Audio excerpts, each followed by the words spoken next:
Okay, so in this game I play Yorick. This is my second time playing Yorick as a champ.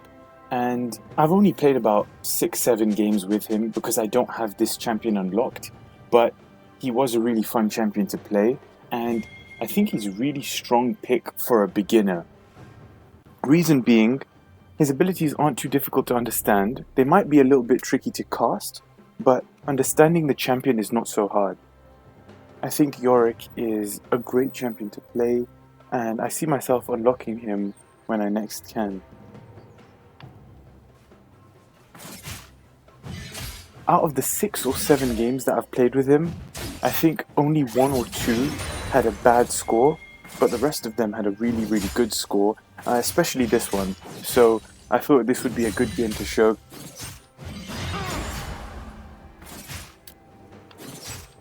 So a breakdown of Yorick's abilities. His passive summons Mistwalkers, which are like little minions, and those can be summoned from graves that he digs. Yorick's Q, the way Yorick's Q works is it's very similar to Nazis's Q, where his next basic attack deals bonus damage. Now, the difference between Nazis's Q and Yorick's Q is Nazis's Q stacks so that he does bonus damage, and Yorick's Q, what happens is if he kills an enemy with his Q, it digs a grave. And when he has 3 or more graves dug in the area that he's in, he can recast his Q and summon Mistwalkers, which, like I mentioned, were little minions. Now, with those Mistwalkers, if you cast Yorick's E, what E does is it marks a target as well as dealing magic damage. It marks a target, so it's not target based, so it's directional based. So you have to make sure that you actually land your E on a target. It is possible to miss. So if you do land your E on a target, it marks them, specifically a champion. And once a champion is marked and Yorick has Mistwalkers that are still alive, Yorick's Mistwalkers will jump towards and attack the champion. They will prioritize the marked target as opposed to any other target. So that's what Yorick's E does. Here I just teleported top lane and I saw Kha'Zix just looking like fresh prey, so this should be an easy kill. I didn't want him to get away, so I flashed there, but I think I used it too early, so that was my big mistake.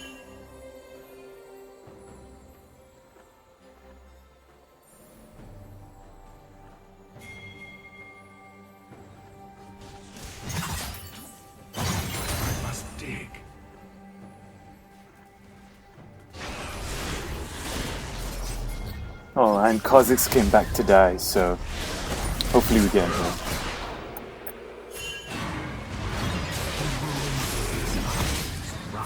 Alright, I knew I was dead there, so I just wanted to make sure I got the kill, so at least I got that.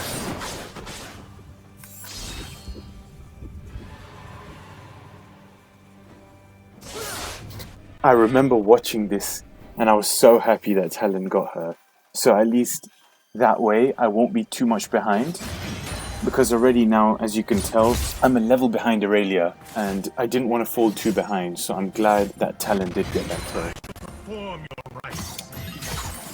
So as I was saying about Yorick's abilities, Yorick's W summons a destructible wall in an area of his choice. Now again, this is area based, not target based, so you can miss the champ when trying to trap them, and in this game you'll see that this is definitely my second time because I miss around 90% of my W's. And finally, Yorick's ultimate is that he summons a Mist Maiden along with some Mistwalkers. Now that Mist Maiden is the biggest part about Yorick's kit. The Mist Maiden not only works just like the minions, but the Mist Maiden deals a lot more damage than the Mistwalkers.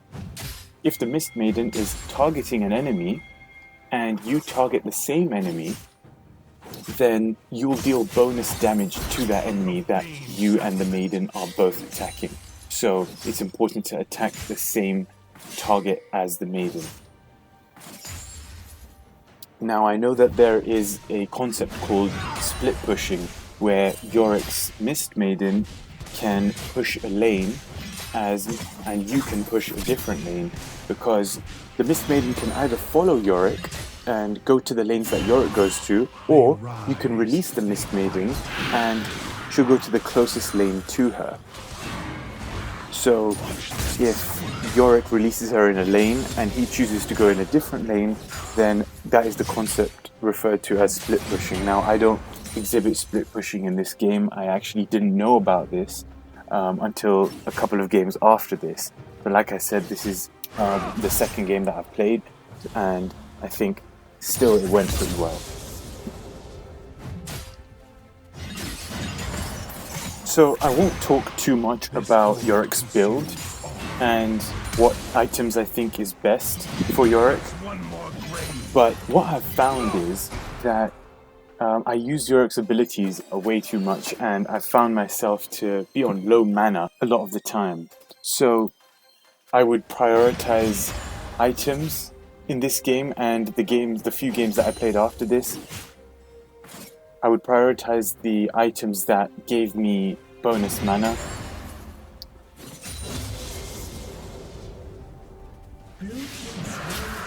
So the first item I build in this game I think is Trinity Force, and then we'll see what I build after that. Welcome back.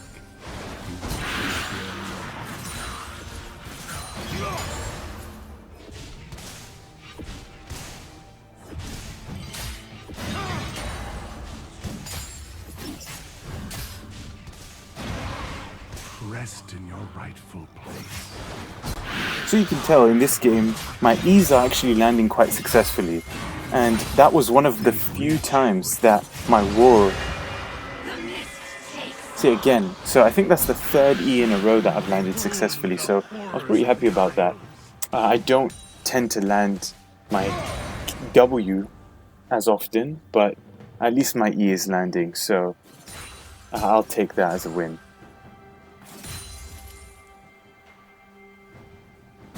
And look, I just came back from base and my mana was already less than half. And that's the problem. So I'm thinking just to push this lane and see what I can do. Okay, that should be a kill. So that was one of the few times that I landed my W. A great way that you can combine Yorick's abilities together is if you trap them in the wall that you create with your W, you can then mark the enemy champ with your E. And a marked champ that's trapped is a great opportunity to get a takedown, because they have nowhere to go until the wall either self-destructs or they destroy it. I thought that would have been an easy kill, but Kha'Zix's health, because Kha'Zix's health was so low, Anam was a level ahead of him, but he actually almost got the takedown on me, so that would have been a bit embarrassing. I'm glad I got the kill there.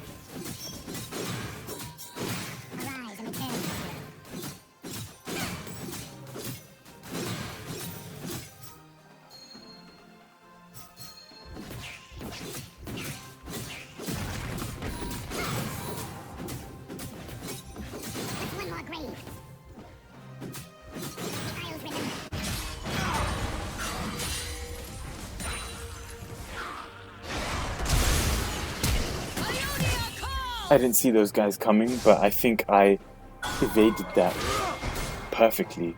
My health is barely touched, and I got from their turret to mine unharmed when 3 of them came, so I'll take that as a very successful evasion.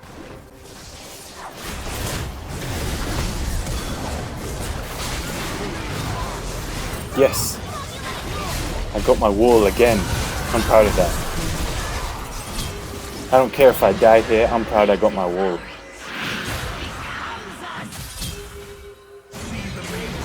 Nice. Turret plating will soon fall. Yeah, I shouldn't have gone into battle. where both of them were there. But I got my wall again, so I think that slowed Yasuo just enough for me to get away. Okay, so I think I'm landing my walls a lot more frequently than I led on before. The wall doesn't get created instantly as soon as you cast it. The wall, it has like a 2-second delay.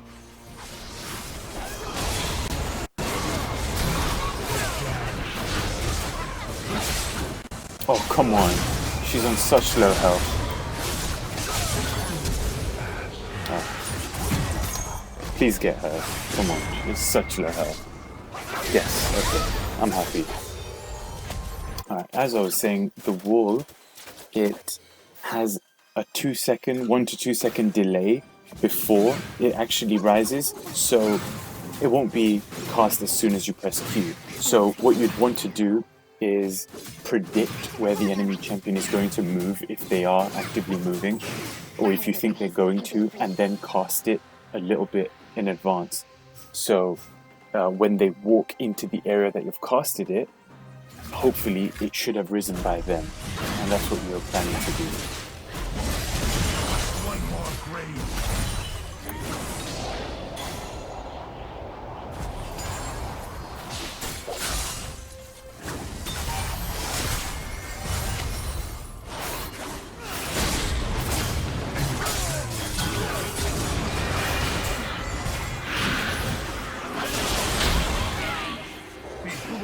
So in that case, you would have seen that my Mist Walkers and my Maiden instantly went to attack Yasuo. The reason being, when you mark a target with your E, they stay marked for a few seconds, so you're able to mark a target and then summon minions if you want to. So that's a really tactical way of summoning your Mistwalkers and or your Maiden after you've marked your target to ensure that they attack the target instantly.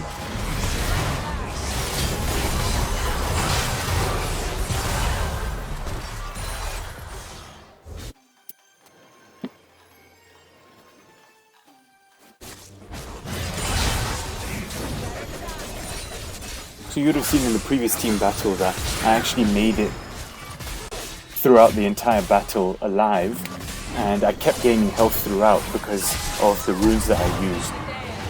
I used the Domination rune set with Taste of Blood so that I can gain health for each takedown, and that's what actually got me through each of those kills.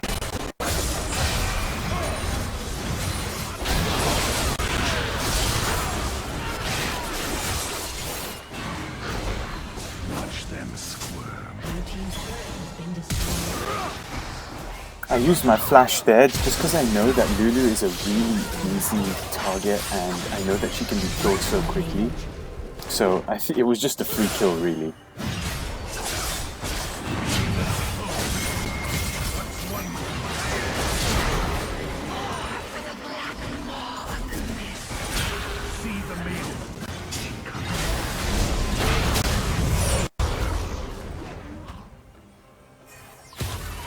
All my kills are getting taken here.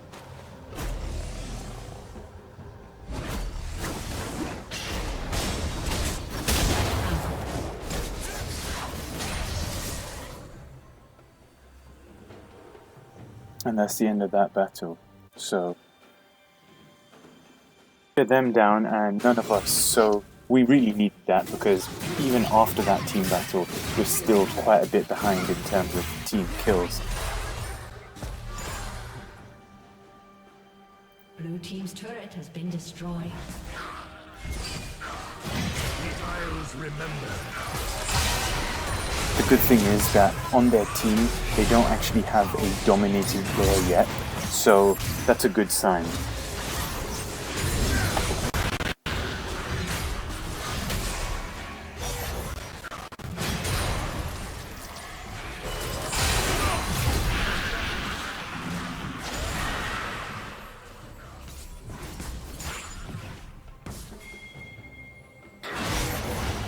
An eternal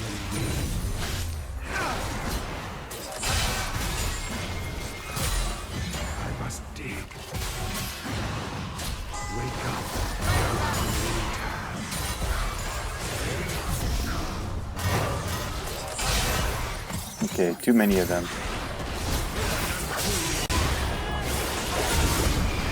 I don't know why I went back, there were way too many of them. But on a positive note, at least I got my wall, and I'll take that as a victory.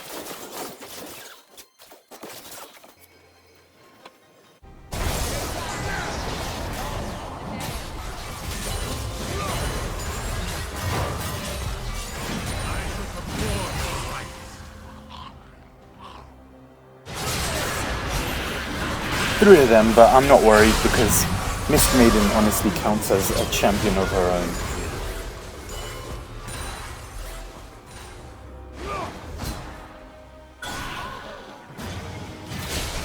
I think casting them with your E, the marking ability, I think it also slows them down.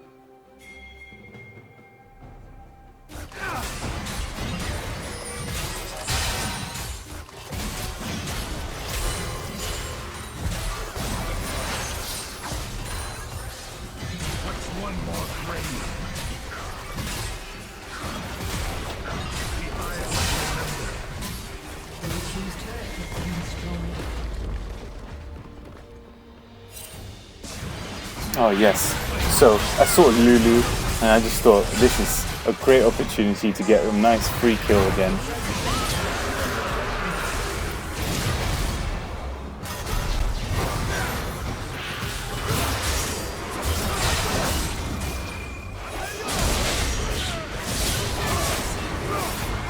No, my healer's gone.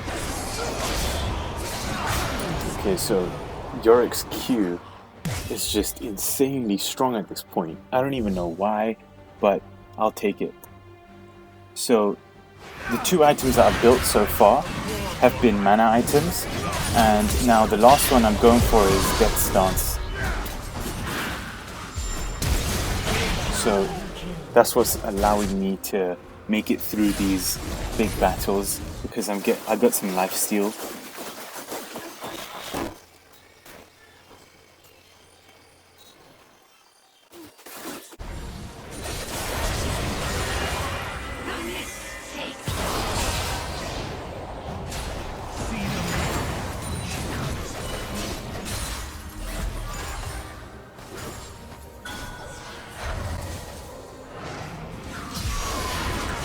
Minutes in, somehow they've still got more kills than we do.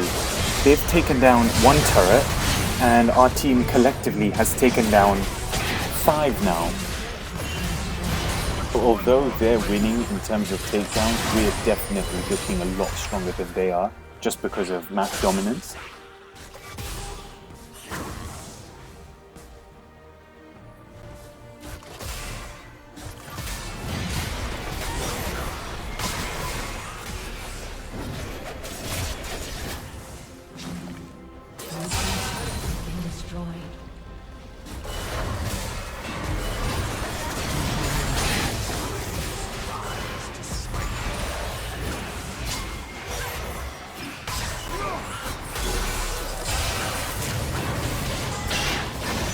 I must have been thinking of a different game when I said that I've been missing most of my walls, because in this game I've actually got quite a few takedowns just by landing my walls quite well, so I'm happy about how well I was landing them in this game.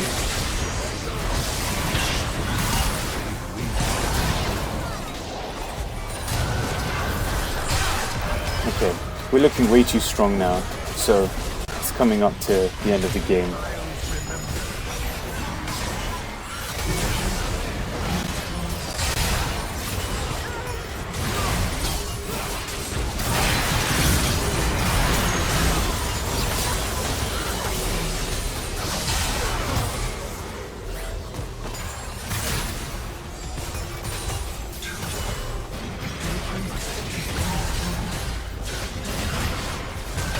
And that's the game.